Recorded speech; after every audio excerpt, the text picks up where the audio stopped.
começando mais um ExudaCast, sejam todos muito bem-vindos. Vem comigo, eu sou Luciana França e tô aqui nessa nova temporada 2025.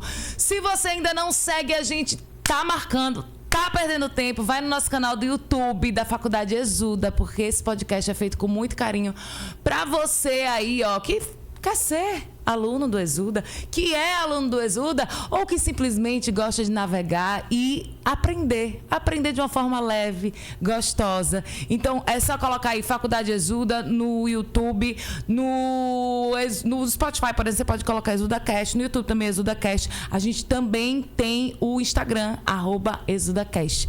Segue a gente está sempre postando por lá. Os nossos programas são 3 toda semana por aqui, sempre com autoridades, porque afinal de contas o Exuda faz questão de ter seu corpo docente com pessoas, professores que realmente têm um currículo incrível. E hoje tem uma pessoa com um currículo incrível, mas antes de eu apresentar ela, eu quero mostrar, por favor, a nossa plateia. Cadê a nossa plateia? Que tá aqui, ó, como hoje vai aparecer agora. Tchau, dou-lhe um A. Agora, dá o tchau, aê, meu provo. Muito bem, passar o terceiro período da Faculdade Exuda, que está por aqui. É uma turma à tarde, tem menos gente, mas eles vieram. Eles falaram, estaremos lá. Para o quê? Para apreciar tudo que a professora tem para falar. Ela, que está aqui, Andréia Nóbrega. Tudo bem, Andréia? Olá, como vai, Luciana? Tudo bem? É um prazer estar aqui com você e com todos. E eu espero que essa tarde seja muito proveitosa. Vai ser. Eu esqueci de falar que ela ama a natureza, tem 2 filhas, gosta de ler um bom livro e adora uma solitude. Não é isso, Andréia? Exatamente. Agora eu quero saber o lado acadêmico, porque eu já vi que seu currículo é recheadíssimo, inclusive tem formações também no exterior. Eu quero que você, por favor, olhe para esta câmera que está aqui e se apresente para quem ainda não sabe quem é você. Bom, meu nome é Andréia Nóbrega. Eu tenho 26 anos de formação na área jurídica. Na docência, eu tenho 19 anos, já caminhando para 20 anos de docência. E nessa bagagem carrego aí muita experiência, não só por esforço próprio, mas de amigos e colegas que vão acrescentando, né, a nossa vivência. A gente não é nada sozinho, né, Luciana? A gente é sempre com outras pessoas. Então, nessa vivência, né, de acadêmica e também profissional, eu fiz o mestrado. Meu mestrado é pela Universidade de Lisboa, pela Faculdade de Lisboa. Tenho pós-graduação em Direito Educacional. Faço consultoria também em Educação e Ensino Superior. Já assumi cargo de gestão, de diretoria acadêmica em instituição de ensino superior. E milito também na área de Direito. Eu sou civilista de coração. Amo o que eu faço, amo estar em sala de aula, né? Eu acho que a gente pode ser muitas coisas ao mesmo tempo. Do mesmo jeito que a gente é mãe, é amiga, é filha, né? A gente também pode ser profissional multifacetária. Então, eu amo o que eu faço. Eu costumo dizer que eu estou dentro de uma sala de aula, eu esqueço até o cansaço que eu estou. Eu entro de um jeito e saio de outro completamente. E não tem nada melhor, né, André? A gente poder fazer o que a gente ama. Isso. Nada E importante. tu sempre soube que tu queria trabalhar na área de direito? Veja, eu venho de uma família onde meu pai tem uma grande referência para mim e ele é da área jurídica.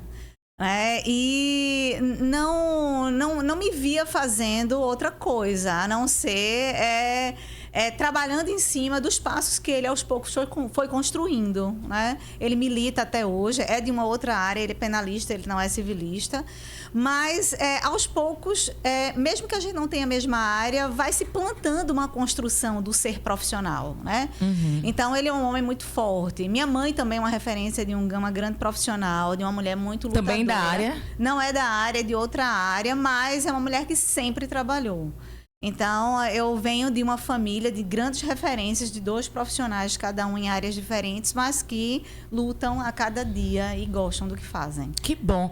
E a gente estava aqui antes, né? Antes de entrar no ar, comentando que como é o mês, é o mês das mulheres, né? O Dia das Mulheres é todos os dias, claro. Tem o dia 8, mas Estamos no mês das mulheres e que a OAB Pernambuco... É Pernambuco ou é Pernambuco. É Pernambuco, né? Acabou de ter sua primeira presidente... Presidente ou presidenta? Tanto faz, né? Primeira presidenta mulher, né? Isso. E isso é muito legal, né? É uma luta é um ganho para nós mulheres aqui, pernambucana. né? Não é o primeiro no Brasil, né? Nós temos Mas outro, aqui no estado de Pernambuco, sim.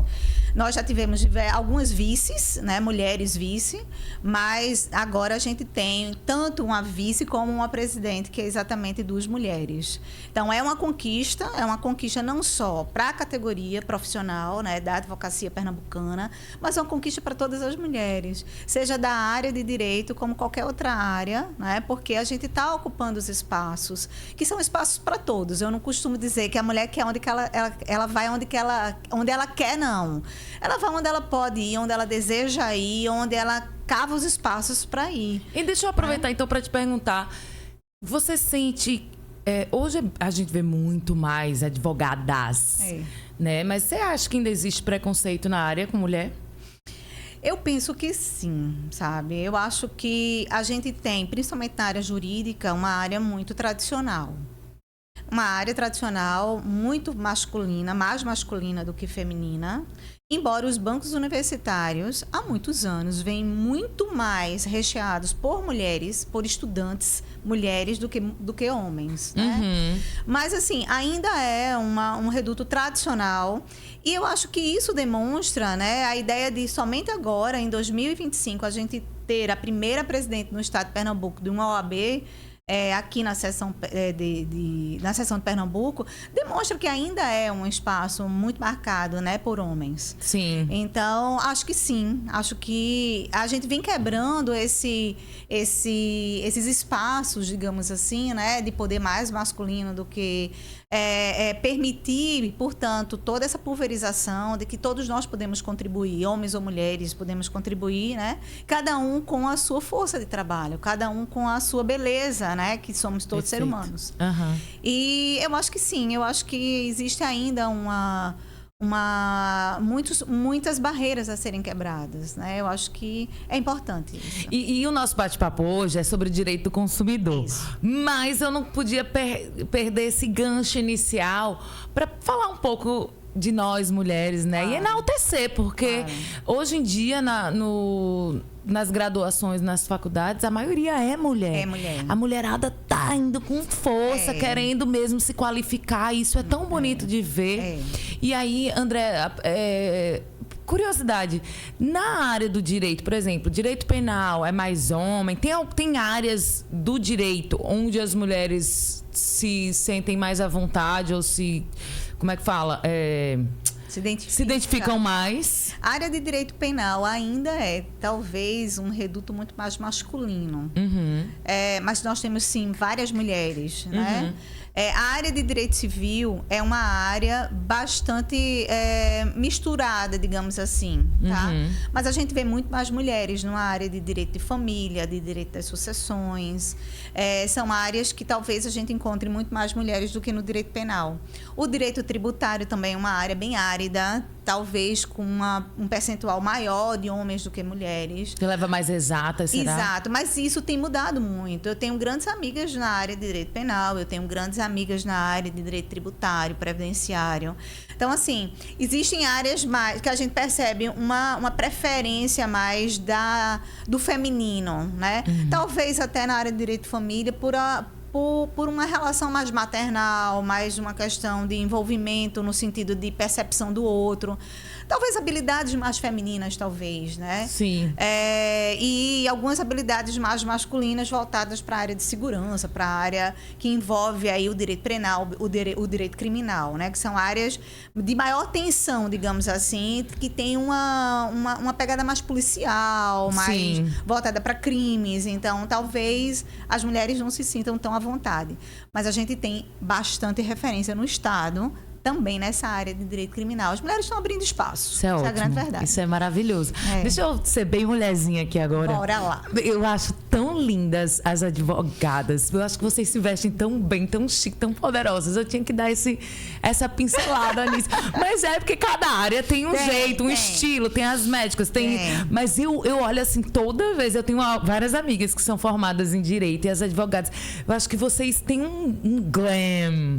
Eu acho mesmo. Acho maravilhoso. Mas vamos entrar pro nosso tema. É o taillé, né? Muitas vezes aquela história do taillé, do terninho, né? Aquela coisa assim, Dá um glamour a mais, né? Porque você olha assim e faz, pô, a mulher é inteligente, porque para se formar em direito, atuar na área, inteligente e bonita é o pacote completo. Olha. Né?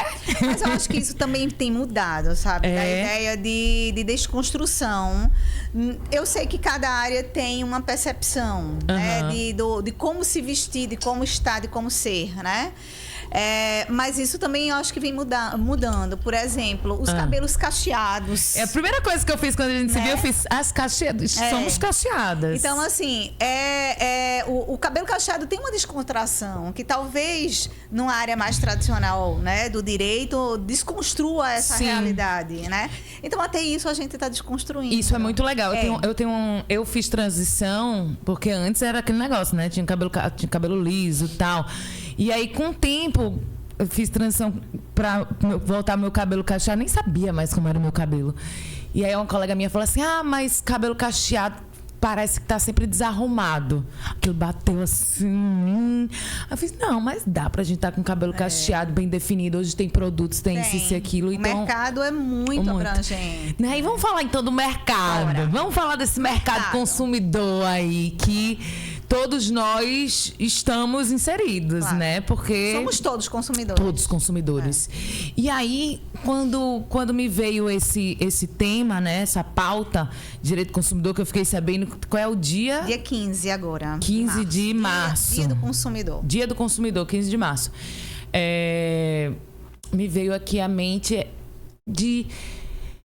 quais são as maiores reclamações dos consumidores? Se modifica através do Estado. Por exemplo, em Pernambuco o pessoal reclama muito disso, reclama muito daquilo, mas no Brasil a maioria é isso. Tem dados sobre isso. E além, já encaixando a pergunta, além disso, quais são os direitos básicos que nós, consumidores, precisamos estar atentos e saber? Entendi. Que a gente tem? Veja, tem um trabalho interessante, existe um sistema de proteção nacional do direito do consumidor, regulado pela legislação, né, pelo Código de Defesa do Consumidor. E é uma legislação de 1990, né, o Código de Defesa do Consumidor, a Lei 8078, e que tem uma estrutura interessantíssima, né, uma legislação inovadora, inclusive, quando surgiu, foi referência para muitos países da América Latina e da Europa. É uma legislação extremamente inovadora. E que vem sofrendo ao longo do tempo muitas atualizações e coisas muito interessantes foram incluídas ao longo do tempo. Tivemos, inclusive, uma alteração recente, em 2021, tratando sobre superendividamento, né, que é uma temática extremamente inovadora. Falaremos sobre isso. E a gente tem um arcabouço de órgãos estatais e também não governamentais, tanto associações quanto também os PROCONs, como as defensorias públicas, como o Ministério Público, atuando na proteção do direito do consumidor. Então, a gente tem um vasto sistema de proteção, né? Esses órgãos têm dados atuais a respeito das temáticas de responsabilização, de maiores reclamações. Os serviços, de modo geral, como telefonia, como energia elétrica, são talvez aí os recorrentes. Odeio telemarketing, não vou mentir. Para efeito de reclamação. Mas a gente também tem outras questões envolvendo, por exemplo, serviços de modo geral, como transportes públicos, como transportes de aéreo, como transporte rodoviário, enfim. Não tem quem não tenha, né? Todo mundo tem uma reclamação a fazer a respeito de tudo. Inclusive, voltado para áreas de embelezamento, né? A gente estava aqui falando de cabelo, de cacho. Isso também tem. Aí eu já aproveito e te pergunto. Já aconteceu uma vez comigo? Eu, no meio da transição, não faz tanto tempo assim, não. Que usaram a chapinha. A pessoa, eu tava fazendo uma escova. Eu fiz, posso passar uma chapinha aqui? Eu fiz, pode. Só que tinha resquício de botox. Botox, de alisamento. Então, todo o meu trabalho de 3 anos de deixar meu cabelo cacheado foi por água abaixo, porque ela passou a chapinha e eu só fui perceber 3 dias depois, quando eu fui lavar o cabelo, que eu vi que meu cabelo estava alisado. Entendi. Como provar numa situação dessa que foi aquela pessoa que fez aquilo? Tem alguma forma, como eu, como consumidora, de me defender nesse caso? Veja, o Código de Defesa do Consumidor, ele trabalha a ideia de proteção do consumidor em face de produtos que a gente adquire, mas também de serviços. Então, há ali uma proteção também dos serviços, e esse é um serviço, né? Porque serviço de cabeleireiro... Mas como provar que foi lá? Aí, esse é o primeiro ponto. Segundo ponto, a gente tem toda uma proteção. O direito do consumidor, ele trabalha o consumidor na posição de vulnerabilidade. Então, nós somos vulneráveis porque a gente não tem as informações que o fornecedor de produtos e serviços tem sobre o que ele faz. Então, quem conhece o produto e o serviço é quem produz, é quem coloca no mercado. Então, a gente está numa posição de vulnerabilidade técnica, que a gente chama, tá?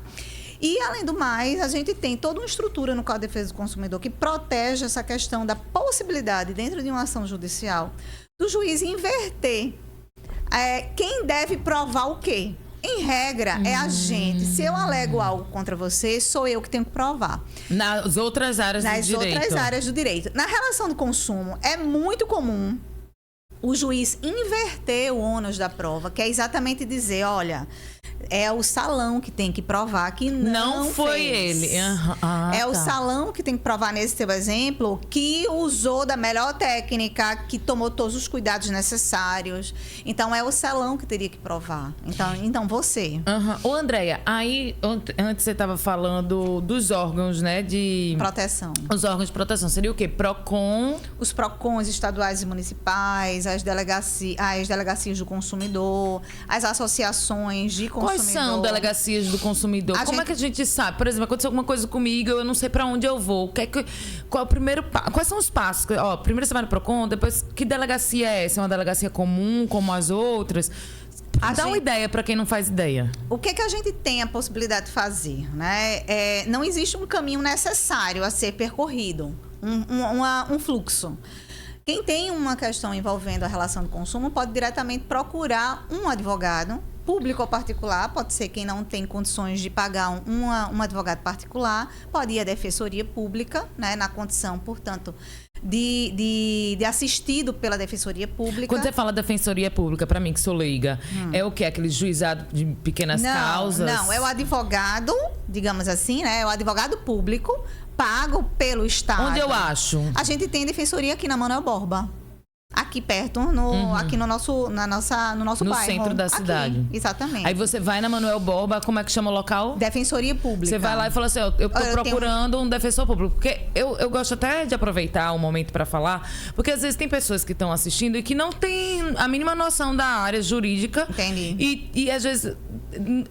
eu acho que o português às vezes é tricky, como a gente fala, tipo assim, ele tira uma onda, porque quando você fala defensor público, pra vocês é tudo ok, mas pra muita gente, talvez a babá da minha filha não sabe o que é defensor público, que é um advogado, público, né? Então, pago pelo Estado. Gente... É um servidor público, né? Ou seja, é uma pessoa concursada que está ali à disposição, é um órgão estadual, né? A gente tem a Defensoria Estadual, aqui no estado de Pernambuco, por exemplo, que atende as pessoas que não têm condições de pagar um advogado particular. Tem que provar para ter essa justiça gratuita? Tem. Então, tem uma renda específica. Então, na hora que faz o atendimento na Defensoria Pública, precisa demonstrar realmente que a pessoa tem uma questão de financeira, né? Ali que arcar com os custos de um profissional particular vai afetar a sua condição de manutenção, ou seja, a pessoa não tem condições de pagar um advogado particular e vai se servir, portanto, dos serviços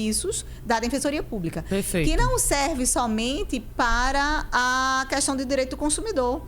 A Defensoria Pública atende demanda de direito de família, demanda de consumidor, entre tantas outras. Massa. Então, ou seja, se você é consumidor, mesmo que você não tenha grana ali para correr atrás dos seus direitos, você tem como correr atrás pela Defensoria Pública. Sim. Então, a pessoa foi lá, o que a gente estava até falando, que eu esqueci, dos órgãos. Então, não tem um caminho certo aí. Não. Ou você pode ir para o PROCON, procurar saber da Defensoria Pública. Exatamente. O PROCON é uma instância administrativa. Então, ele não é uma esfera do Poder Judiciário, tá? Então, o PROCON, eu vou tentar ali, através da estrutura do PROCON, chamar a empresa ali que está envolvida na minha questão, né, o fornecedor de produtos e serviços, para debater e chegar a um consenso. Às vezes, a gente não vai conseguir chegar a um consenso de acordo com o que o consumidor quer. Então, é melhor judicializar. Então, o próprio PROCON, ele tem uma estrutura administrativa que é muito importante, tem demandas riquíssimas que são resolvidas a nível administrativo, até porque o procedimento hoje, no sentido da gente desburocratizar, não judicializar, evitar e estimular a autocomposição. Então, o que seria o quê? Uma conciliação? Uma conciliação. Né? Então, a gente tem a possibilidade, dentro dos PROCONs, de realizar uma conciliação. Além do que, os PROCONs também trabalham na defesa dos direitos do consumidor, fazendo, por exemplo, vistorias,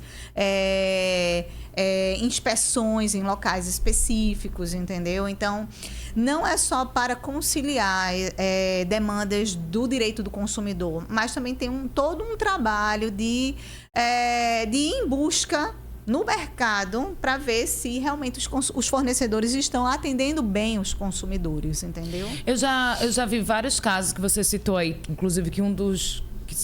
dois que você citou, que foi essa parte mais das telefonias. Sim. E de concessionárias energéticas. Sim, acho que assim, energia elétrica, né?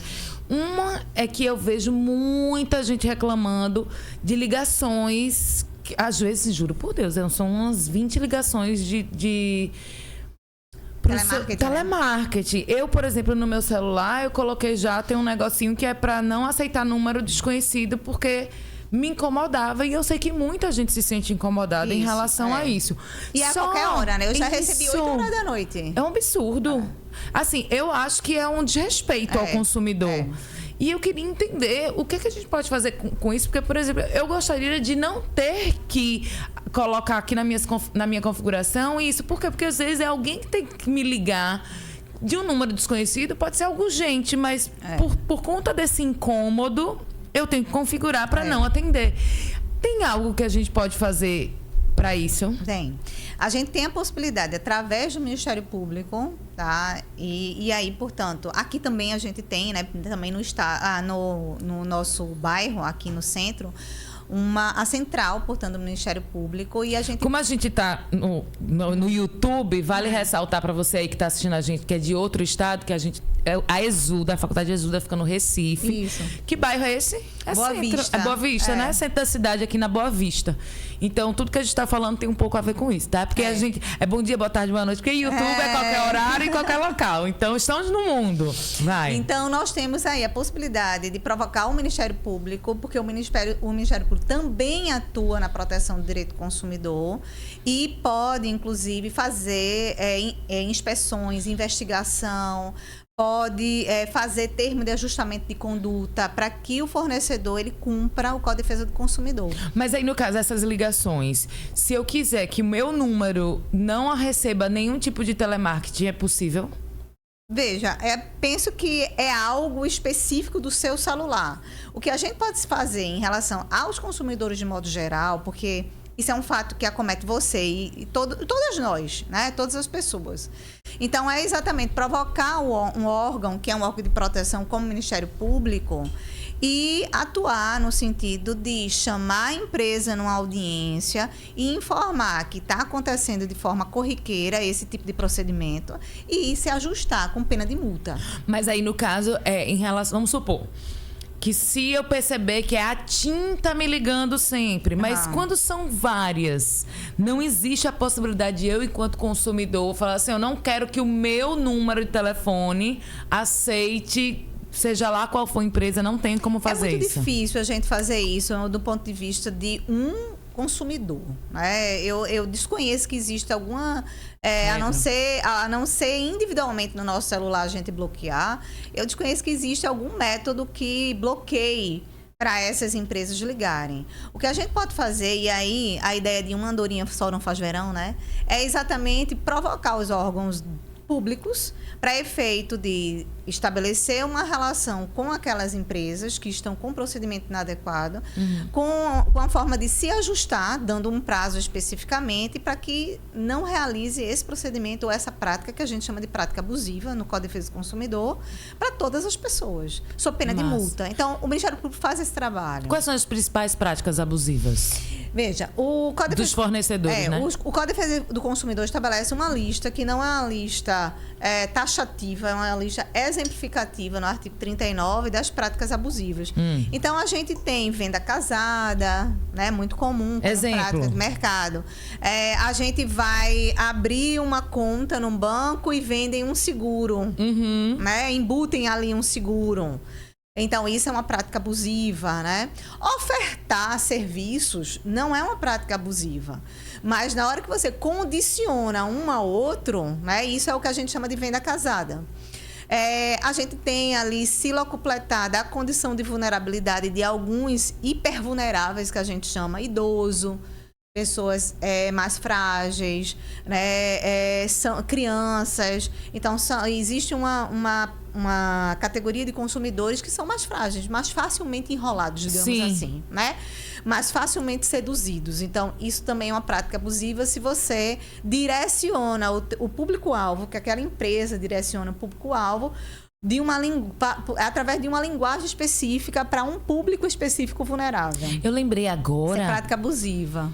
Que antigamente, por exemplo, a gente assistia show da Xuxa, Angélica, Forfão, e sempre tinha muito propaganda. Com criança. Com criança. Hoje em dia não pode proibido. Mais, né? Por quê? Justamente por eles serem super vulneráveis, hipervulneráveis. A gente tinha muito, né? De McDonald's também. Eu acho que houve uma transformação, não é só a minha área, eu acho que a tua da publicidade, né? Mas houve uma grande transformação na publicidade infantil, de modo geral. E de modo geral, até na veiculação de algumas imagens femininas vinculadas, por exemplo, à bebida. Né? Sim, a objetificação, né? Eu lembro. Então, eu acho que houve uma transformação, porque a sociedade começou a perceber que aquilo ali tem uma mensagem subliminar. Né? Não é simplesmente uma criança sorrindo, né? É a forma como ela é colocada dentro de uma propaganda para estimular, né, o consumismo. Então, a ideia é exatamente isso. E aí me lembram, né, aqui a questão do que eu falei, de uma modificação recente do Código de Defesa do Consumidor, que é o superendividamento. Sim, me explica. Bom, o superendividamento está dentro dessa perspectiva de um novo olhar sobre o consumo, né? Porque essa alteração que aconteceu em 2021, ela vem para proteger aquele consumidor que, de boa fé, termina de alguma forma colocando os pés pelas mãos e se abarrotando de dívidas, né? Mas também a importância do superendividamento e dessa legislação é exigir dos fornecedores a oferta de um crédito responsável, tá? E também fomentar a educação financeira no consumidor. Isso só me veio uma palavra na cabeça: BETS. Tem a ver, não? Também tem, embora seja mais antiga, né? Talvez do que essa eclosão. Mas é de 2021 para cá. Mas tem. A ideia... Eu falo isso porque eu ouvi falar que muita gente tem se endividado bastante com esses joguinhos dessas bets. Aí você falou de superendividamento. Vem o quê? De 2 anos para cá, talvez, né? Não faz tanto tempo assim, não. A lei é de 2021. E como era essa lei antes? Não existia. Não é que o Código de Defesa do Consumidor não protegesse e não tivesse o fomento a uma educação. É direito do consumidor ser educado financeiramente, ter as suas finanças equilibradas, ter uma educação para o consumo. Mas na prática não é. Mas não funciona, né? Então, a gente precisou de uma lei, que é essa lei 14.181 de 2021, que alterou o Código de Defesa do Consumidor e estabeleceu regras mais específicas. Tornou mais claro. Parece que no Brasil, muitas vezes, assim, a gente precisa de uma lei para ler. Rígida. Para dizer, agora vamos aplicar. Mas, claro, em termos de prática jurídica, uma lei de 2021, a gente está em 2025, ela é um bebê, né? Sim. Porque eu costumo dizer, é uma lei muito bonitinha quando ela está no papel. A questão é colocá-la na prática. É saber como ela vai se moldar à realidade. Como é que eu vou transformar aquela letrinha tão bonitinha ali em real. Porque não falta lei para o Brasil, Não, né? O que não. falta é ela ser... Efetiva. É a efetividade disso. E como é que, me dá um exemplo, então, assim, do que seria essa lei do superendividamento? Primeiro, como é que seria uma pessoa superendividada? Pronto. O Código de Defesa do Consumidor não estabelece um percentual de comprometimento. Se 50% de sua renda, se 30%, se 80%. Não há uma percepção de percentual. Isso ficou aberto, né? Mas houve uma definição no sentido de uma pessoa que é consumidora de boa fé, né? E vai muito no direito, vem muito essa perspectiva de como você se coloca diante dos seus devedores ou diante de sua vida. É um comportamento, o seu histórico, né? É um comportamento probo, ético. E termina, sim, um pai de família, uma mãe de família, assumindo dívidas dentro de uma relação de consumo de que não pode pagar. É um cartão de crédito, é uma dívida parcelada, é escola, energia elétrica, e cria uma bola de neve. Essa é a grande verdade, né? Que toma um empréstimo consignado, e isso toma uma proporção que compromete o mínimo existencial que a gente fala. Né? Então, não existe um percentual, porque o objetivo é analisar cada caso concreto. Então, o objetivo é procurar a Defensoria Pública ou um advogado particular para analisar a condição daquela pessoa. Se a condição daquela pessoa já diante dos débitos, de comprometimento da sua manutenção, da sua dignidade. Deixa eu ver se eu entendo. Se eu entendi. Vamos supor, eu sou uma pessoa que sempre paguei direitinho, vou mostrar meu histórico ali, minha luz estava sempre paga, eu estava sempre tentando fazer minhas coisas. Em algum momento, quando eu vi, eu tô com uma bola de neve ali, porque eu tava pagando o mínimo do meu cartão. O que é muito comum, né? Comum. Tem gente que é enrolada, inclusive, nisso, que fala, não, paga o mínimo, como se não fosse dar em nada, né? E isso é péssimo, porque tem uns juros altíssimos. Aí quando você vê, você foi pagando o mínimo, aí entrou uma outra dívida ali, sei lá, de um carro que você pagou, financiou, aí juntou um monte de coisa, quando você vê, você tá... Carnê parcelado de um monte de coisa, de escola, de inglês de criança, enfim, energia, aí quando você vê, você tá toda endividada. Aí você tem o direito, então, de correr atrás de um defensor público ou de um advogado e falar assim, tô lascado aqui. O que é que eu faço? O que é que eu faço? Aí, o que é que pode acontecer? Pronto. Se faz uma planilha com levantamento atualizado de todas essas relações de débito, né? E uma análise sobre o comprometimento. Quanto é a sua renda para efeito de pagamento e de manutenção digna de sua vida e da vida de sua família. Então, diante desse comprometimento alto, né? Repito, não existe um percentual fixo, mas uma análise de cada caso concreto. Então, eu posso fazer uma planilha e um plano de parcelamento que pode durar até 5 anos. Então, eu vou fazer ali um planejamento de pagamento, tá? Provocar o judiciário para uma audiência. O juiz vai mandar chamar todas essas pessoas com quem eu tenho um débito de relação de consumo e dizer assim, olha, a Andréia está numa situação realmente de superendividamento. Tem aqui um plano de pagamento que ela está ofertando, vamos debater. E as pessoas, né, os fornecedores são chamados à mesa no judiciário para fazer uma análise do planejamento que eu fiz. Esse planejamento pode até durar 5 anos, ou seja, eu posso parcelar minhas dívidas em até 5 anos para efeito de me organizar financeiramente. Mas isso pode queimar teu nome no mercado? Não é para acontecer isso. Porque eu já vi casos assim de tipo... Eu já vi gente que pegou dinheiro emprestado no banco, aí foi fazendo juros sobre juros, e aí... mas depois de 5 anos sai o nome do Serasa, ou alguma coisa desse tipo, mas que depois, por mais que saia seu nome do Serasa, você fica com um nome feio na praça, digamos assim, Entendi, e depois para você conseguir créditos não tem tanta facilidade. Como é que é? Veja, existe os órgãos de proteção ao crédito, né? E que são órgãos que trabalham em favor do crédito. Então, se eu deixo de pagar, meu nome vai devidamente ser negativado, né? Então, tá lá. Isso é legítimo no Brasil.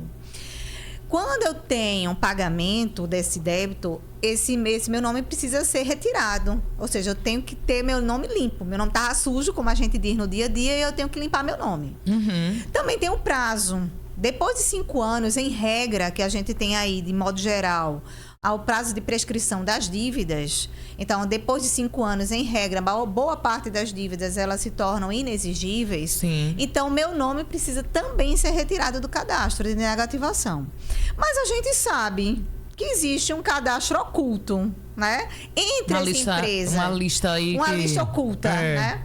Então, existe aí um cadastro 2, né, que não é oficial, é extraoficial, e que gera aí uma preocupação do consumidor de que mesmo ele não estando com o nome negativado, ele vai ter uma análise, que quando eu for precisar de um crédito, eu vou analisar e falar assim, não dá. E a empresa não dá justificativa porque ela está se apoiando nessa lista 2. Nessa lista oculta. Então, é inevitável, a gente sabe que existe isso no Brasil. Agora, por exemplo, se eu tenho o meu nome e ele deveria ter sido retirado ou tem uma informação inadequada num cadastro, por exemplo, né, de proteção ao crédito, num Serasa, por exemplo, eu tenho mecanismos judiciais para determinar a retirada do meu nome e a retificação do nome através de ações específicas. Então, é direito meu, primeiro, ter acesso às informações a banco de dados e ter a modificação e a retificação de informações inadequadas. Então, a Constituição Federal trabalha a ideia de garantias constitucionais de informação sobre os meus dados pessoais ou informações pessoais sobre mim. E crédito também está envolvido. Então, assim, o que é interessante na questão do superendividamento, porque acomete muitas pessoas e as pessoas não sabem como lidar com isso. Querem resolver seus problemas financeiros, querem dormir direitinho, né? Botar a cabeça no travesseiro e dormir, e não sabem os mecanismos. E a gente tem uma lei muito boa. Com a defesa do consumidor é uma lei, portanto, que protege o consumidor e a possibilidade de chamar todos esses fornecedores das pessoas, né, das empresas com quem eu tenho uma relação de débito, para negociar. E elas são obrigadas a ir negociar. Se tiver uma empresa que foi legitimamente intimada para comparecer a uma audiência e não vai, a legislação diz que implicitamente ela aceitou meu plano. Gente, é muito bom saber dessa lei de superendividamento. Olha esse corte, hein, Pedro? Olha porque só. Isso ajuda muito a gente saber. E se a empresa ainda não apareceu, é sinal que você pode realmente ali estar ajustando sua vida. Exatamente. E imagine que você tem um crédito, tá lá, juros rolando, tá multa rolando.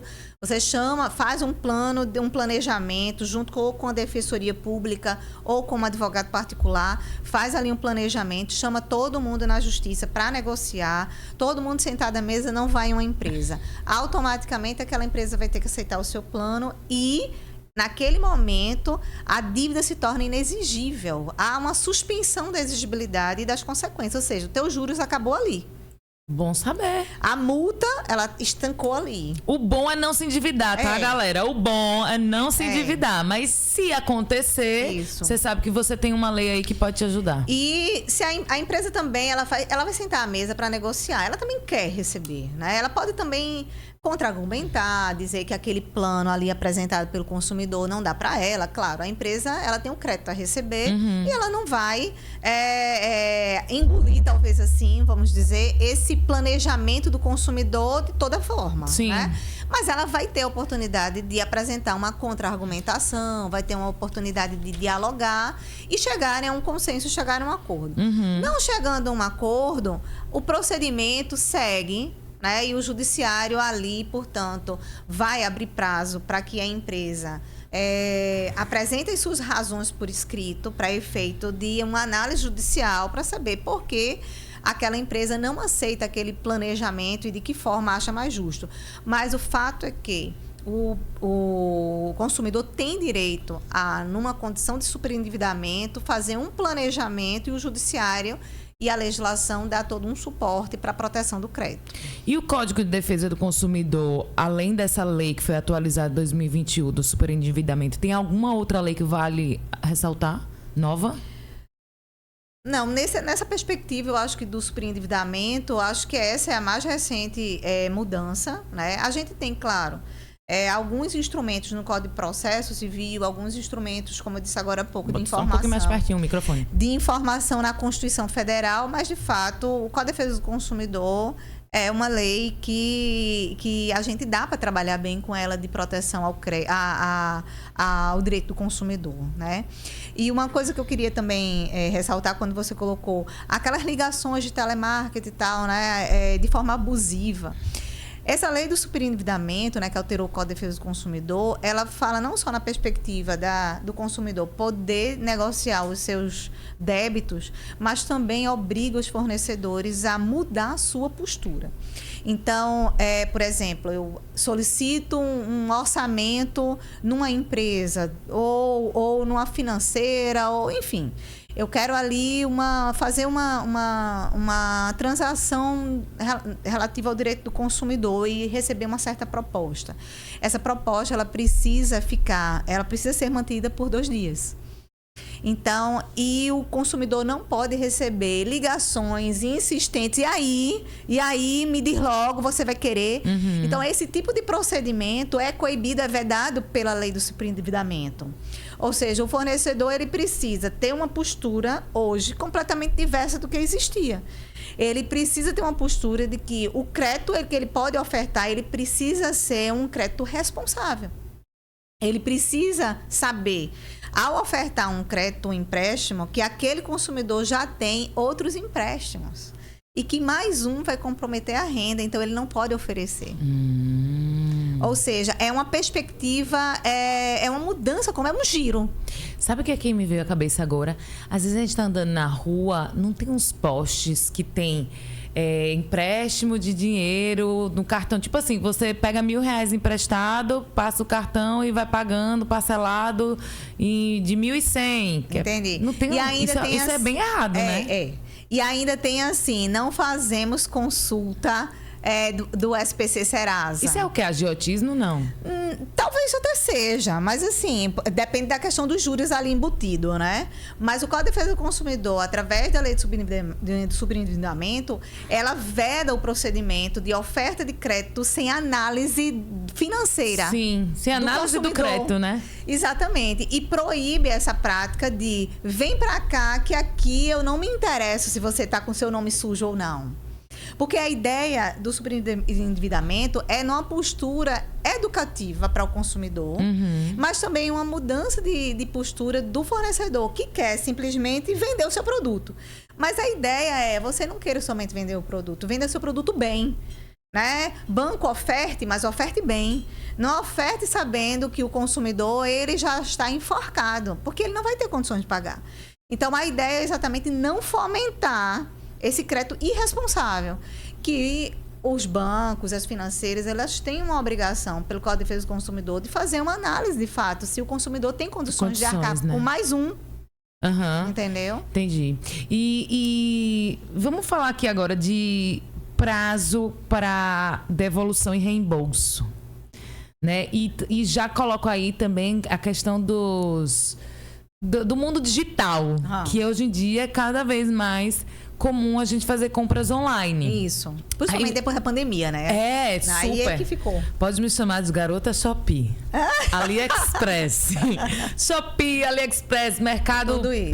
Como é? Amazon também. Amazon. Tudo. Né? Quem nunca, né? Quem nunca? E aí, e lá sempre tem essa questão, né? Já aconteceu comigo, por exemplo, tava muito barato, né? A gente tem que desconfiar quando as coisas vêm muito baratas.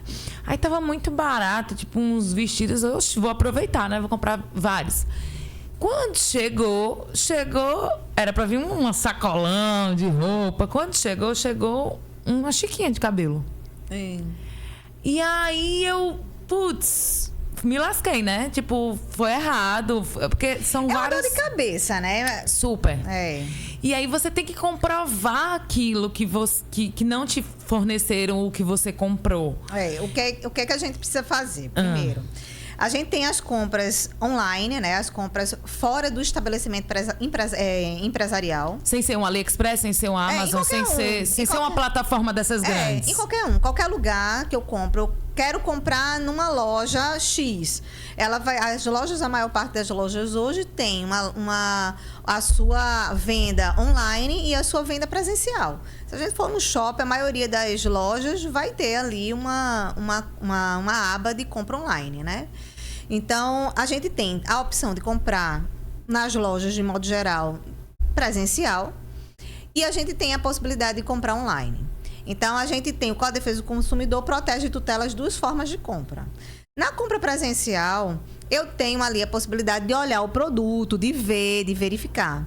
Mas, mesmo assim, tem uma proteção se esse produto vier com algum tipo de vício ou algum tipo que a gente chama comumente de defeito, né? Tecnicamente, a gente chama de vício do produto. Então, eu não preciso, por exemplo, pegar essa garrafa, essa xícara, essa caneca dentro do estabelecimento e ver que ela tá com um arranhãozinho. Porque o Código de Defesa do Consumidor protege o consumidor não só dos vícios que a gente chama ocultos, aqueles que estão mais escondidos, mas também dos vícios aparentes. Porque a gente não precisa, dentro da loja, estar assim, olhando. Né? Então, eu vou ter prazo para fazer reclamação desses vícios. Quanto tempo tem? Se o produto é durável, como essa caneca aqui que a gente usa mais de uma vez, a gente tem um prazo de 90 dias.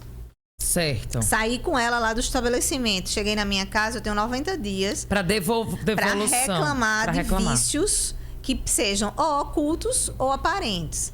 Se o produto não é durável, como, por exemplo, os alimentos de um modo geral, eu tenho um prazo de 30 dias. Né? Então, eu tenho ali produtos duráveis, 90 dias, e produtos não duráveis, 30 dias. No caso, um alimento, por exemplo, eu comi, me fez mal, podia estar estragado. Aí entra naquela lei também de que o fornecedor que tem que provar que estava estragado?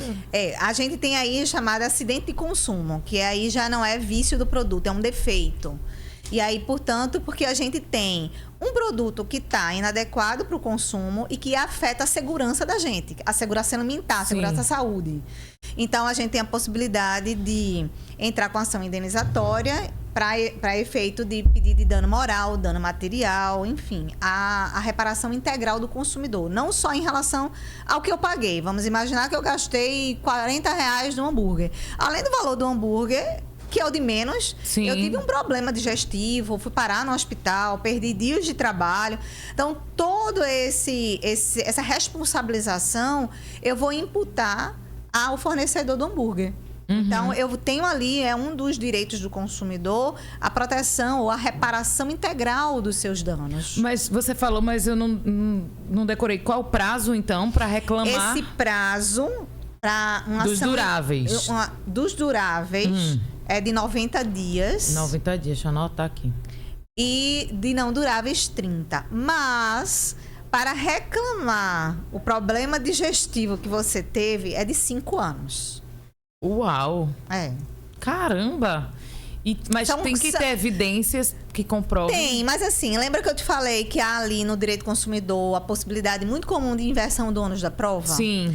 Então, a gente tem ali que provar que eu tive no estabelecimento. Tu tem a nota, né? Tem ali o pagamento, tem informações iniciais de que você consumiu um produto. Certo. A gente sai de lá com a nota fiscal, por exemplo. Então, com base nessa nota fiscal, a gente pode sim, e claro, com a comprovação de que você sofreu consequências em virtude de uma indigestão, né, de uma questão alimentar. Tem um laudo médico. Um laudo médico, alguma coisa de medicação, né, talvez um internamento, o que for. Tá? Ô, Andréa. E aí, com uma ação judicial, é claro que a empresa vai ser chamada e o juiz vai dizer, olha, me fornece 2 câmeras. Porque se ela disser assim, não, a Andréa não teve aqui no estabelecimento, mas tá aqui um comprovante de que tal dia ela comeu e logo em seguida, um dia depois, estava no hospital, enfim. Então, há ali um indício de provas, obviamente, mas cabe à empresa provar, diante desse inicial probatório que eu já apresento, né? Provar que eu não tive lá. Então, me mostre as câmeras, me informe. né? E toda empresa ela precisa guardar durante certo tempo informações nutricionais sobre o produto. Então, eu preciso realmente... ela precisa demonstrar que acondiciona muito bem os seus produtos, que estava dentro da validade. Ou seja, não é prova minha enquanto consumidor. Porque seria muito difícil, né, tecnicamente e juridicamente, eu entrar na empresa para obter essas informações. Claro. A empresa não vai me fornecer. É o que a gente chama de prova diabólica, né? Seria muito difícil, né, que o consumidor ele ficasse na posição de ter que provar algo que ele não vai conseguir. Mas aí você falando isso também, eu fico naquela, né? Você que é empresário também tem que estar muito munido de cuidados. Isso. Né? Porque, tipo, se há 5 anos, você tem que guardar imagens de 5 anos, você tem que guardar, tipo, tudo. Eu não sei como é que seria, porque cada função, cada caso, cada empresa é uma coisa. Mas você tem que estar juridicamente muito bem resguardado, né? Tem que estar juridicamente resguardado. Mas é o risco da atividade. A gente não pode, e isso também é um dos preceitos do direito do consumidor, jogar para o consumidor os riscos da atividade que é própria do fornecedor. Sim. Se ele tem os benefícios da atividade, benefícios financeiros, portanto, ele tem um proveito financeiro, econômico no exercício da sua atividade, ele tem que arcar também com as consequências. Então, não é o consumidor que tem que arcar com as consequências da exploração de um ramo de atividade. Né? Então, a gente tem essa ideia de proteção do consumidor nesse sentido. Mas voltando lá, que estava falando dos prazos, você falou das reclamações. O que seria reclamar? É fazer um boletim de ocorrência? É botar no Reclame Aqui? O que seria A gente tem vários instrumentos. Existem os instrumentos que são oficiais, liga para o SAC, né? Faz uma ordem, abre uma ordem ali de reclamação. Tem que ter um protocolo, né? Número de protocolo. Qual é o seu número de protocolo? Né? É muito comum tem a que gente anotar. pedir. Tem. Então, eu tenho ali, por exemplo, prazo de 90 dias para reclamar a respeito da caneca. É um bem durável, tem aqui um vício, né? Um vício que o que a gente chama de vício, tá? Que comumente a gente chama de defeito no dia a dia, mas é tecnicamente um vício, é porque a gente tem um problema que ele é intrínseco ao produto. Ele não extrapola para afetar a segurança do consumidor. Não é uma caneca que explode, né? Sim, não é uma bateria do seu celular que explodiu e pode ter causado algo. Um celular pode explodir, né? Isso a gente já chama de acidente de consumo, que tem uma repercussão muito maior, né, para a área de proteção do direito do consumidor, mas também pode ser um celular que a câmera está com defeito, que a gente chama de defeito, que na verdade é vício. Sim. Né? Porque no Código de Defesa do Consumidor a gente faz uma distinção, o que é defeito e o que é vício. O defeito ele é muito mais grave, é aquele que afeta a segurança do consumidor, enquanto o vício é algo restrito ao produto. Então, o celular que explode, a gente está diante de um defeito. A repercussão de proteção do consumidor é muito maior, porque precisa ser, porque a saúde dele está sendo afetada, a segurança. Sim. Enquanto simplesmente a câmera de um celular sendo afetado não é algo que extrapola o produto, não me afeta. É algo intrínseco ao produto ali, que eu resolvo de uma outra maneira. Então, a gente chama de vício. Tá, repete então qual a diferença entre vício e defeito de um produto. O vício, ele não me causa um problema de segurança. Certo. Ele não afeta a minha saúde, ele não afeta a minha integridade física. Lembrar aí do celular que explodiu, eu estou diante de um defeito. Tá? Okay. Então, eu tenho um componente óbvio que o bem, né, o celular, ele apresenta um vício que extrapola o próprio produto e vai para cima de mim. Né? Eu estou diante de um defeito, de um acidente de consumo. Certo. Enquanto um vício, eu tenho prazos específicos para reclamação desse defeito. Enquanto um vício, que é o mais comum que a gente muitas vezes vê no dia a dia as pessoas reclamando, é algo limitado ao produto. Ele não extrapola, ele não causa uma insegurança para o consumidor. Ele é algo que fica no produto. Então, é uma roupa que eu, quando compro, ele está rasgado. É um salto de um sapato, quando eu uso poucas vezes, ele já arrebentou. É um celular que tem um componente ali, uma câmera que eu mal comprei, mal usei, deixa de funcionar. É um carro que eu vejo que na hora que eu compro tem um componente que não está funcionando, que não causa uma insegurança. Uma airbag, por exemplo, que aciona do nada, aí eu não estou diante só de um vício, porque ele afeta a minha segurança. Sim, claro. Então, eu estou diante de uma situação muito mais grave.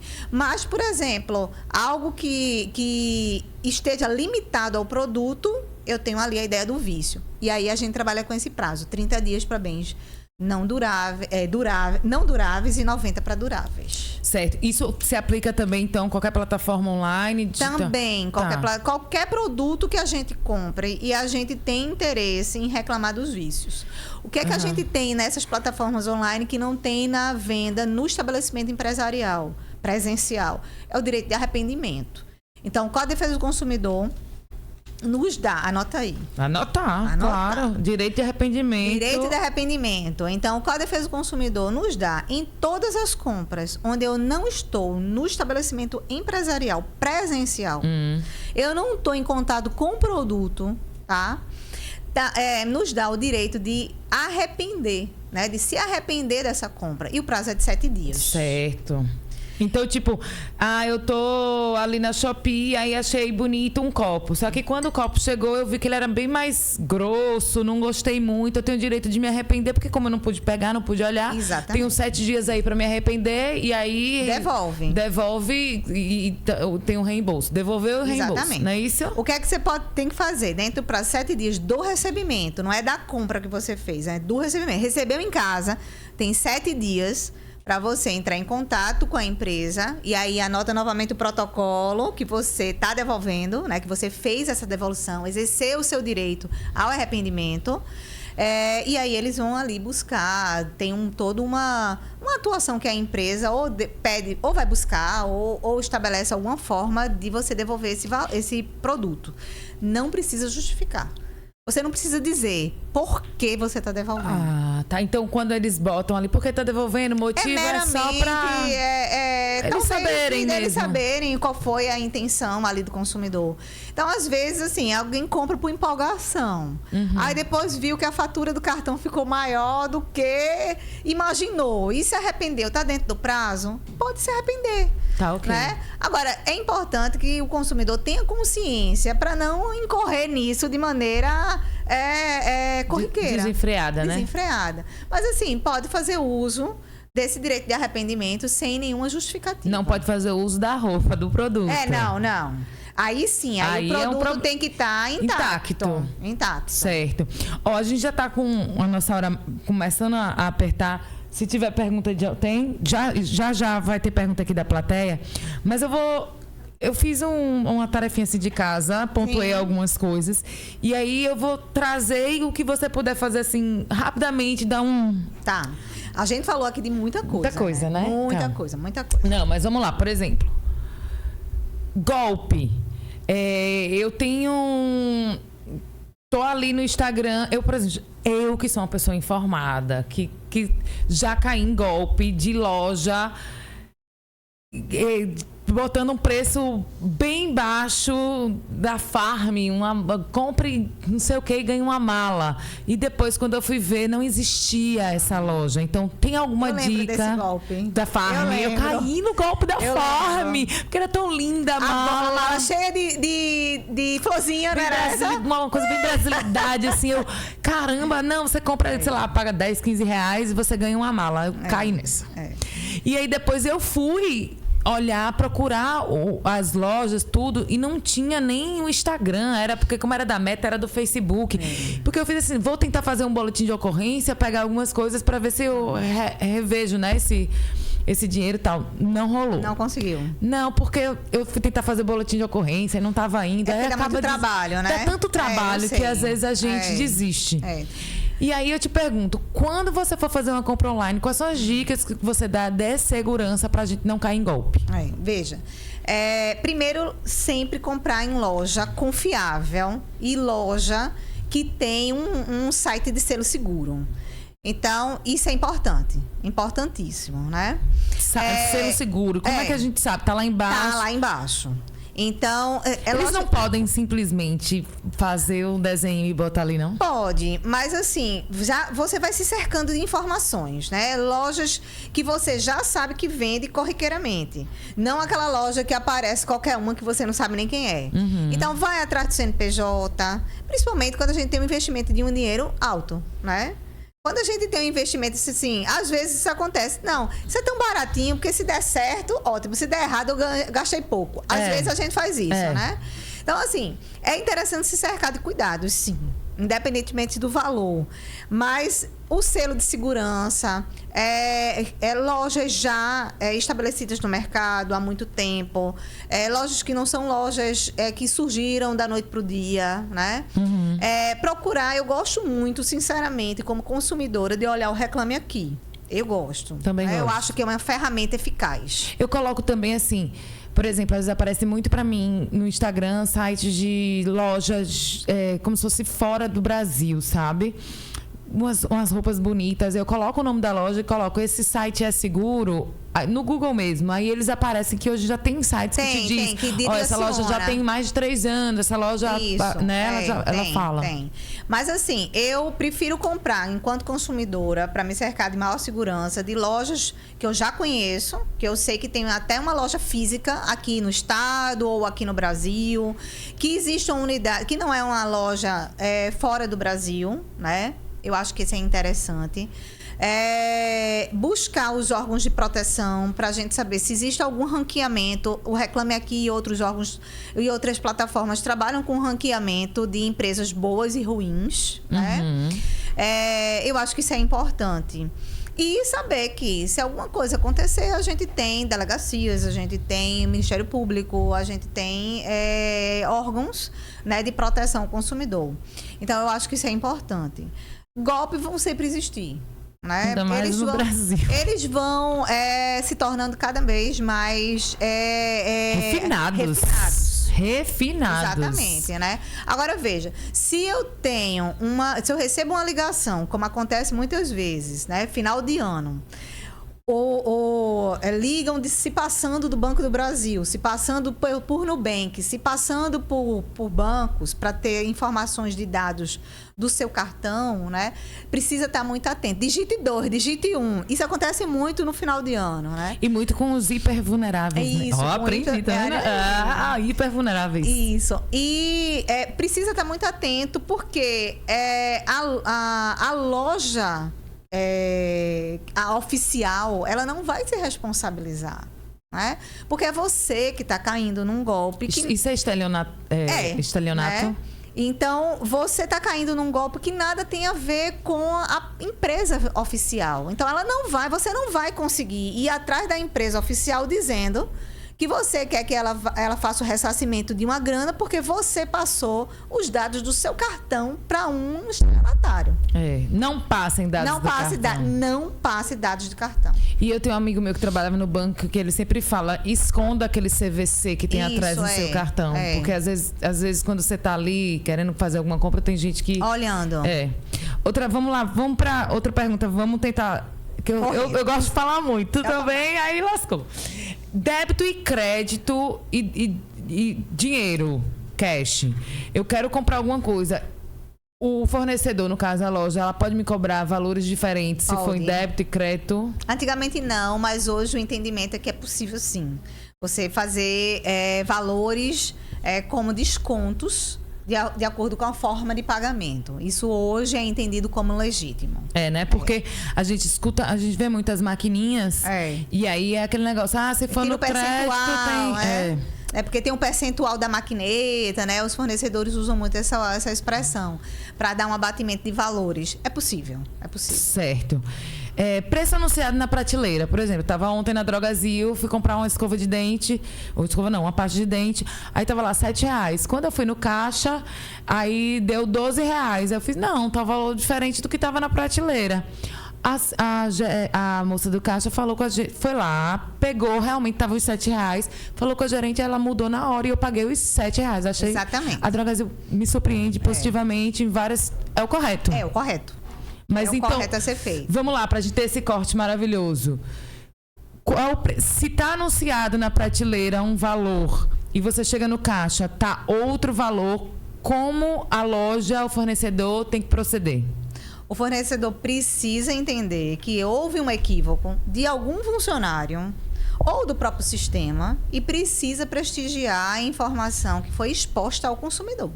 Então, se está lá o preço R$7 e chega no caixa tá 12, precisa atentar para o preço que foi anunciado que está lá para o consumidor.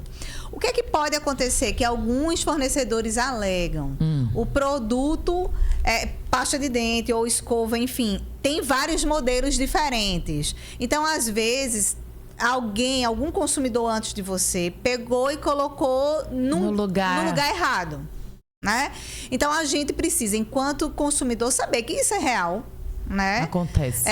A gente também não pode assumir uma posição de vítima, né? Nesse sentido, né?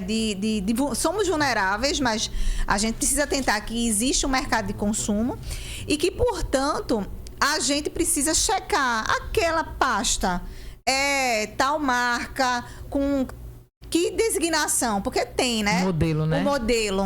Então, é aquele modelo que consta ali naquela informação. Então, se tem que ser aquele preço anunciado. Beleza. Vamos para a pergunta da plateia? Fala para mim o teu nome, já vai virar a câmera agora para você. Aí você fala seu nome, você faz sua pergunta e se mete bronca. Tá, respondendo. Certo? Joia. Vai lá. Eu sou aluna já da professora, meu nome é Micaele. E a minha pergunta, na verdade, é como eu vou solucionar um problema que aconteceu comigo. Porque logo no início, quando eu comecei a trabalhar, eu fui atrás de alguns cartões. Foi em uma determinada empresa de departamento que vende roupas, eu comprei uma pecinha para eu conseguir liberar meu limite lá. Era necessária a compra. Eu comprei, era um valor simbólico, R$50. Comprei, tudo certo. Foi quando chegou um dia de pagar, eu descobri que além do valor de R$50, eles tinham parcelado em 8 vezes, sem eu saber, e colocaram seguro do cartão e de outra coisa lá. Um valor nada a ver. Aí ficou nessa situação. Eu tentei pagar primeiramente, eu disse, vou relevar. É uma besteira. Deu errado. Porque continuou. Eu fui lá para tentar cancelar. Fui com a minha mãe. Eu consegui. Eu tenho um print da tela que eu passei. Que trabalho a pessoa tem, né? Eu passei 3 horas no shopping para conseguir cancelar. Fui subindo e descendo, mudando de setor. Tem um print da tela lá do cancelamento. Cancelei. Eu quis continuar porque o limite era bom. Era R$300, era 400. Eu disse, mãe, a senhora quer uma roupa? Eu disse, quero. Eu fui com ela lá novamente, já que já tinha resolvido tudo, eu tinha prova de tudo. Eu fui lá, fui comprar. Eu deixei minha mãe estourar o limite porque eu tinha condições de pagar. Só que quando ela comprou, novamente fizeram a mesma coisa. Eu fiquei tão revoltada, tão estressada, que eu parei de pagar também por um aconselhamento de um parente meu que disse, olha, deixa pra lá. Deixa a dívida cair, em 5 anos ela cai. Entendi. Só que hoje em dia eu estou me prejudicando, porque eu estou precisando de limite e não tenho. Por mais que eu tenha o nome limpo nas outras coisas, seja minha única dívida. Micaela, essa pergunta é muito boa pra gente trabalhar um monte de coisa, sabe? A gente falou aqui do superendividamento e a ideia do superendividamento não é só proteger o consumidor e a sua renda familiar, né? Mas também fazer com que, como eu disse, os fornecedores de produtos e serviços tenham uma mudança de postura. Então, a primeira coisa errada que eu vejo aí é condicionar a fornecer um cartão a uma compra de R$50. Então, isso não pode acontecer, né? Então, os fornecedores, eles precisam, se eles fornecem um cartão, eles fornecem um cartão sem esse condicionante que você precisa antes comprar algo, né? Então, isso é vedado pelo Código de Defesa do Consumidor diante da legislação atual, né? Do superendividamento. A outra questão é, na hora que fazem isso, eles fornecem um cartão, eles precisam também, nessa relação de consumo, apresentar informações totais sobre se for, tudo depende da relação, mas no teu caso, quais são os juros que são ali exigidos para efeito de um parcelamento. E se você vai parcelar, quantas parcelas são? Então, essas informações, elas precisam ser informadas previamente. E o fornecedor precisa dizer quais são as consequências de você parcelar com juros e sem juros. Então, é uma mudança total de perspectiva que os fornecedores precisam ter hoje em dia, né? Porque eles precisam trabalhar com a ideia do crédito responsável. Na tua situação, eles nem forneceram informação de nada. Pelo contrário, fizeram parcelamento à revelia completamente da sua escolha. Ou seja, muita coisa errada aí, né? Outra questão errada é você tentar desfazer essa relação, cancelar, tendo que passar, subir, descer na loja por 3 horas. Então, existe uma teoria bem interessante, tem um certo tempo, que se chama Teoria do Desvio Produtivo do Consumidor. É uma teoria eminentemente brasileira e ela surgiu não nessa perspectiva de lojas de departamento, mas de idas e vindas de pessoas que compravam carro zero e iam e voltavam com problema naquele carro zero que a concessionária nunca resolvia. E o consumidor perdia horas a fio numa verdadeira via crucis, é essa até a expressão que é trabalhada nessa teoria, do seu tempo. E tempo é dinheiro, né? Não só o dinheiro em si, porque essa teoria... o desgaste. O desgaste. Porque quando a gente fala do desvio produtivo, não está ligado à ideia de que eu perdi dinheiro, perdi tempo de trabalho. Eu perdi tempo em família. Saúde emocional. Né? Ou seja, eu tive que, para resolver um problema tão pequeno, a empresa criou tantos empecilhos que eu tive que ir 4, 5, 6, 10 vezes. Você pode falar assim, eu quero um novo e ponto. A gente tem prazo, porque a empresa tem a possibilidade, havendo determinadas situações, de consertar. E tem um prazo de 30 dias para eles consertarem, né? E aí, portanto... passar desses 30 dias e eles não resolverem o problema, eu tenho a opção de devolver o produto e não quero mais, me dar meu dinheiro, em ficar com o produto daquela forma e pedir um abatimento proporcional do preço, ou a troca de um produto por outro. Então, eu posso desfazer o contrato, ficar e pedir um abatimento ou pedir um outro produto. Mas primeiro, para fazer essa escolha, o consumidor faz qualquer uma das 3, depois, se houver a possibilidade de conserto, e esse conserto não sendo realizado dentro do prazo de 30 dias. Mas é fogo, porque você compra um negócio novinho em folha, aí você já vai ter que botar para ajeitar, já dá uma raiva, né? Mas assim, o Código de Defesa do Consumidor, há uma crítica a esse dispositivo. Essa crítica é uma crítica antiga, porque esse dispositivo, ele é o artigo 18, parágrafo 1º do Código de Defesa do Consumidor, ele é bem antigo, desde o nascedouro lá da lei, ou seja, não é algo que surgiu no processo, né, de lá para cá. Mas ele ainda existe e mantém-se até hoje. A gente costuma dizer que é o único direito que o fornecedor tem. É de, se for possível, consertar. Nem sempre é possível. Por exemplo, produto in natura não é possível. Não. Produto essencial, que é produto do meu trabalho, não é possível. Produto em que o conserto vai gerar uma desvalorização do produto, não é possível. Mas você, às vezes, você compra um computador, aí logo em seguida ele deu um problema. Aí, não, vamos ajeitar. Ajeita. Aí tem o tempo de garantia. Passou o tempo de garantia e, de repente, aquele mesmo problema inicial veio. É pra endoidar viu? A gente trabalha com a ideia de que natureza... Qual é o prazo? Qual é o vício? Lembra que eu te falei que tem vício oculto, defeito, né? E o vício oculto e o vício aparente, né? O vício oculto, aquele prazo de 30 dias para bens não duráveis e 90 dias, é a partir do momento que eu estou em contato com o objeto, para vícios aparentes. Mas o vício oculto não. O vício oculto ele vai eclodir, sei lá, daqui a 6 meses ele eclode e eu tenho um prazo de garantia de 1 ano. Então, a partir do momento em que o vício aparece para mim, porque ele está oculto. Sim. Em algum momento ele vai eclodir. Eu tenho ali o prazo, dentro do prazo de garantia, eu tenho a possibilidade de reclamar. Então, a gente não vai se concentrar na ideia, entreguei, eu tenho 90 dias. Entregou, eu tenho 30 dias. Isso é para vício aparente. Para vício oculto, eu conto a partir do momento que ele aparece. Então, a gente tem a contagem de prazo diferente, tá? E desde que esteja sempre em garantia. Claro que um produto, e aí é interessante que se diga, tem sempre o desgaste do uso, né? Então, o uso vai gerar desgaste no produto.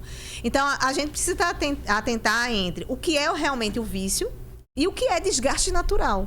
Então, Sim. O que é desgaste natural não tem como o fornecedor se responsabilizar por ele. É uso, né?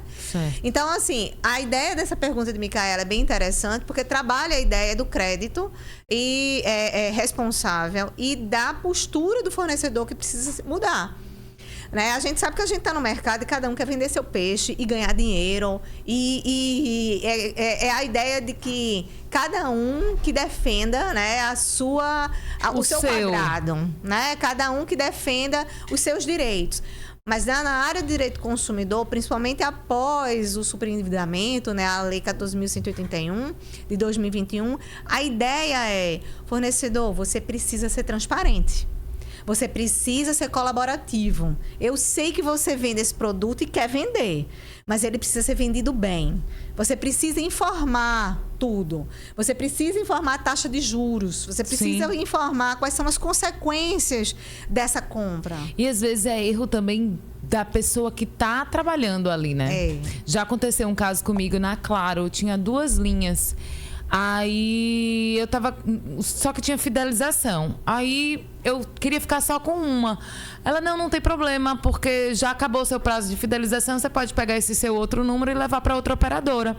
A moça falou isso para mim na loja. Aí eu, ótimo, saí de lá, fui na TIM. Já tinha passado o prazo de fidelização, eu posso levar lá, não vou ter problema nenhum. Fui, troquei o número para o da TIM, como ela tinha me informado. Depois veio uma big multa de R$2.000 para mim, porque eu estava quebrando o contrato de fidelização, sendo que era uma informação que a própria operadora tinha me passado. Pela funcionária. E aí foi tanto desgaste que eu não tive mais o que fazer. A questão é que... Aí nunca mais eu fiz contrato de fidelidade. A questão é que o consumidor ele fica sozinho nessa, né? E é um embate muito difícil. Você está diante de um fornecedor, já que a gente é tão pequenininho como o consumidor, né? Então é um embate inglório, né? Na verdade. Mas que a gente tem os órgãos de proteção e defesa para agir não somente como individual, né? Não em favor de Andréia, mas porque a mesma situação que Micaela passou, muita gente passa. Você passou por uma situação na operadora que muita gente passa. Então a ideia é denunciar aos órgãos de proteção. A ideia de uma dorinha só não faz verão, mas a gente precisa lutar pelo direito, mesmo que seja pouco, mesmo que seja pequeno. A gente precisa ter uma voz para dizer e reclamar, mas a gente também precisa não agir sozinho. A gente precisa procurar os órgãos de proteção, porque de forma coletiva, o Ministério Público, a Defensoria Pública, os PROCONs vão atuar em favor de toda a categoria ali dos consumidores. Não vão deixar pensar passar coletivo, em branco, né? Não vão pensar coletivo, né? Vamos para a próxima pergunta de plateia? Simbora. Fala teu nome e bronca na pergunta. Meu nome é Emily, eu sou aluna da professora Andréia também, no 3º período, e minha dúvida é voltando ao assunto dos juros abusivos. Eu sei que existem juros na questão de financiamento, dívida de cartão de crédito e até empréstimo pessoal. E eu acredito que é o PROCON que fiscaliza essas questões, mas se existe a fiscalização, por que tantos juros? Exemplo, a pessoa solicita um empréstimo de R$1.000 e tem que pagar 7.000. Por que existe esses juros, se existe uma fiscalização, teoricamente? Veja, a questão dos juros das financeiras, isso já tem posicionamento dos tribunais, que não está limitado à taxa legal, a taxa de 12% ao ano, por exemplo. Que já é altíssima, né? A ideia é que a gente... Isso é legitimado pelos tribunais superiores, é uma grande crítica, mas é assim que funciona hoje, que os juros que devem ser praticados naquele setor, na questão, por exemplo, do banco aí, nas financeiras, é entendido como legítimo o que é a média do mercado. Então, eles é como se tivesse sido, olha, está liberado que vocês pratiquem uns juros dentro de uma média, né, padrão. Então, é difícil isso, porque para a gente é difícil, né? Principalmente para as pessoas que precisam de empréstimos, se submeter a juros que é o mercado que vai ditar. Né? E no Brasil vai ser assim, né? O que a gente tem da possibilidade de atuação do judiciário é a revisão desses contratos. Então, sempre o consumidor pode levar a sua demanda ao judiciário. Bom, obviamente, procurar ou a Defensoria Pública antes para uma análise ou um advogado particular para uma análise, porque há possibilidade de revisão de contratos, há possibilidade de redução de taxa de juros, mas isso é uma situação excepcional. Então, para a gente não criar uma expectativa de que isso é muito alto, é abusivo, e entrar com uma demanda e a gente se frustrar, é interessante antes pegar a análise técnica de quem trabalha na área e observar, olha, é abusivo mesmo? Qual é a média que ia ser praticada? E, portanto, se houver lastro e possibilidade jurídica para rediscutir essa taxa de juros, a gente sim entrar com a demanda judicial. Para não entrar com a demanda judicial, que a gente está ali num olhar técnico, entendendo que não vai ser boa, entendeu? E criar uma expectativa negativa também ao cliente. Não? Isso é muito importante, né? Então, é isso. É sempre buscar análise de um olhar técnico específico para a análise dos juros. O PROCON não faz essa análise de juros, né? Mas o judiciário, ao ser provocado, é que faz realmente essa análise. O Ministério Público também pode atuar em alguns ajustamentos quando algo for muito abusivo, né? Mas é próprio mesmo do judiciário e a atuação dos órgãos de proteção e defesa para a gente ter ali um controle melhor, né? Ô, professora, você, já que sabe todas as leis sei aí... Não. É cri-cri em causa própria? Sou aluno meu, de vez em quando eu conto os causos, né, em sala de aula. Eu ia correr atrás do tanto do meu dinheiro. Não me tratou bem, não? Pera aí, rapaz. Ontem uma aluna me contou uma situação que ela comprou, eu lembrei até da sua situação, do que você perguntou, da prateleira, né? Sim, do preço do anúncio na prateleira. Da prateleira. Ela comprou para a mãe. Tava ela e a mãe gostaram, eu acho que foi um edredom ou alguma coisa de cama, e tava lá anunciado um valor, quando chegou era outro, né? E ela passou 1 hora chamando o gerente para cima e para baixo, e ela disse: eu vou sentar aqui e só vou sair quando for resolvido, porque eu vou levar por esse preço que está anunciado. E aí cada um que jogasse, o gerente para um funcionário, o funcionário para outro funcionário, a responsabilidade de ter colocado o produto no local errado. E, na verdade, não era só o local errado. É que tinham etiquetado errado. Mas, assim, o consumidor não tem nada a ver com isso. Não era um erro grosseiro. A gente sabe que, em algumas situações, quando o erro é muito grosseiro, né? Por exemplo, já aconteceu de anunciar um produto por R$1 e a gente sabe que o produto não é aquele. Então, é claro que a gente, como consumidor, vai desconfiar que... Aí também eu acho que tem o lado da má fé de você também, enquanto consumidor, de você querer não olhar, Mas né? na situação dela não foi. E aí, quando ela disse, olha, eu estava toda certinha, me certifiquei, estava lá, o edredom era aquele preço, e alguém botou um lugar errado. E estava, quando chegou no caixa, um outro preço. Aí eu olhei para ela, eu dou aula de direito do consumidor para essa turma, aí eu disse, eu tenho alguma coisa a ver com isso.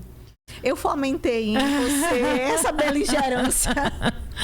Fomentou, sim! Aí ela olhou assim, né? Então, assim, ela já trabalhou na área também de comércio, mas na hora que você, enquanto estudante de direito, não só na posição de consumidor e de quem já trabalhou no mercado, né? Porque ela já tinha trabalhado com comércio e também já conhecia muitas coisas do direito do consumidor. Mas quando você começa a se empoderar de uma certa linguagem... Como é bom saber, né? É muito bom. O conhecimento é libertador, né? Total. Já dizia Paulo Freire. Então, assim, a gente parte da ideia de que não, eu vou brigar por isso aqui. É meu direito. É meu direito, eu tenho razão, né? Então, assim, tenho várias situações a contar. Contar uma. Né? Eu tenho uma a contar de uma melancia. Eita, brigasse por causa de uma melancia. Uma melancia. A melancia que tem escrito lá, melancia sem semente. Tá certo, se veio com semente, tá errado. E por que o mercado cobra um preço mais caro? Bem mais caro. Então, o preço de uma melancia sem semente é mais caro. E aí, quando eu entro, vou para casa, parto, tá com semente. Eu disse, fecha, bora voltar. Né? E aí, portanto, conversei com o gerente, ainda escutei algumas gracinhas, mas do tipo, coisas da natureza, não é, doutora? Aí eu olhei para a cara dele assim, eu disse, meu querido... O risco é seu e do produtor, não é meu. Verdade. Né? Eu comprei de acordo... Eu comprei uma melancia transgênica. Eu comprei uma sem semente. Vou estar ali, inclusive tem outras ali. Tira aquela placa se o senhor não consegue garantir que ela não tem semente, né? E aí, enfim, eu consegui trocar essa sem semente, né? Eu gosto muito de uma correntinha que eu tenho. E por conta do histórico, eu nunca mais me desfiz dela. Passei numa vitrine e tinha pendurado assim 2 correntinhas a partir de R$70. As 2 estavam lá. Entrei, eu disse, olha, eu gostei. Nenhuma das 2 era R$70. Era a partir de 70. E tava lá as 2 com preços maiores. O Código de Defesa do Consumidor entende que isso é uma prática abusiva. A partir... Uma delas... Fazem muito isso. Mas uma delas tem que ter esse valor. Uma delas tem que ter esse valor. Então, peraí, isso muito me interessa. Muito me interessa. Calma. Então, se tiver escrito a partir... Então, algum dos objetos que tiver ali tem que ter o valor anunciado. E quando vem um lance desse, tu já filma para ter evidências para comprovar? É importante. Mas é como eu lhe disse, a gente termina... No embate com o fornecedor. E, às vezes, nesse embate, a gente vai conseguir... dialogar bem, se a gente tiver um fornecedor consciente. Nesse dia eu tive um fornecedor consciente. Quando a moça me atendeu, eu disse, olha, ali eu queria ver. E eu vi que as 2 eram R$90. E nenhuma era R$70. Sim. Aí ela disse assim, é porque a de R$70 já foi vendida. Eu disse, então você teria que ter mudado a vitrine. Então eu olhei para ela e disse, qual das 2 você vai me vender por 70? Sim. Aí ela olhou assim para minha cara e disse, escolha. Com o coração na mão, né? Mas isso é muito importante, então, para os empreendedores entenderem que tem que ter um treinamento forte com seus colaboradores em relação a essa questão da publicidade, né? Porque a publicidade faz toda a diferença quando se fala em direito consumidor. A publicidade vincula. Se eu tenho um produto, por exemplo, aqui essas jujubas, eu boto para você provar. Uma amostra grátis, por exemplo, né? Quando eu fechar o contrato real, tem que ser dessa mesma consistência, tem que ser igual à amostra. Rapaz, é porque dá vontade. Esse assunto é tão bom que dá vontade de conversar bastante. Tô quase fechando por causa do nosso tempo. Sim. Mas e data de validade de produto? Tem que tem alguma lei relacionada a isso que a gente tem que ficar atenta? Tem que estar num local visível. A data de validade, a data de fabricação. Em algumas situações, por exemplo, também, não só isso, mas as informações a respeito do que contém um produto. Principalmente para as pessoas que têm alguma alergia alimentar. Eu tô achando maravilhoso que hoje em dia a gente compra e nas embalagens tem adição alta de açúcar, de sódio. Isso eu acho que faz uma diferença, porque cá entre nós, muitas vezes a publicidade é enganosa. Né? Tipo, ela quer te ludibriar. Aquela ideia de querer vender, que querer comprometer o consumidor e não dar a informação correta. Um dos direitos do consumidor, existem vários, mas um dos direitos do consumidor é exatamente o direito à informação. Então, eu preciso ter a informação correta sobre o produto e serviço para que eu tenha uma escolha consciente. Isso é extremamente importante. Professora, para a gente fechar, a última pergunta, juro que é a última porque a gente não tem mais tempo, qual dica você daria para um estudante de direito que quer focar em direito do consumidor? Bom, primeiro tem o domínio da legislação, né? E conhecer também, já que a gente tem uma legislação muito boa, mas a gente tem uma atividade jurisprudencial, que são as jurisprudências, a atuação dos tribunais, que é muito rica, né? Porque, veja, a legislação, como eu sempre digo ao aluno, é um ponto de partida. É dali que a gente vai partir para conhecer os direitos básicos. Mas a vida é muito mais complexa do que os artigos de um código, de uma legislação. Então, é no dia a dia que essa norma ela vai sendo experimentada. E ela ganha um dinamismo social. Então, saber a lei, mas saber que ela se ajusta a uma realidade. E essa realidade é mutante. Então, os tribunais fazem com que, a partir da análise dos casos concretos, da vida real, da vida em si, né? Da vida como ela é. A vida como ela é. Que essa norma, ela se torne efetiva. E ela vai mostrando o poder dela, vai mostrando para que ela veio, qual é a dimensão dessa legislação, né? O que ela se presta, qual é a serventia dela, porque ela está a serviço da sociedade. Né? O direito, ela está a serviço. Ele não vem somente para fixar parâmetros e diretrizes, também ordenar, mas ela vem também para proteger, para tutelar. E isso no direito do consumidor é extremamente importante. Mas a gente precisa além desse olhar da legislação e da jurisprudência, entender que a gente vai ter a prática em si. E a prática tem seus desafios. Nem sempre aquilo que a gente gostaria que fosse dentro de uma legislação e projetou vai ser tão fácil operacionalizar. E a gente, portanto, precisa ir em busca, ir atrás. É isso que tem que ser. Perfeito.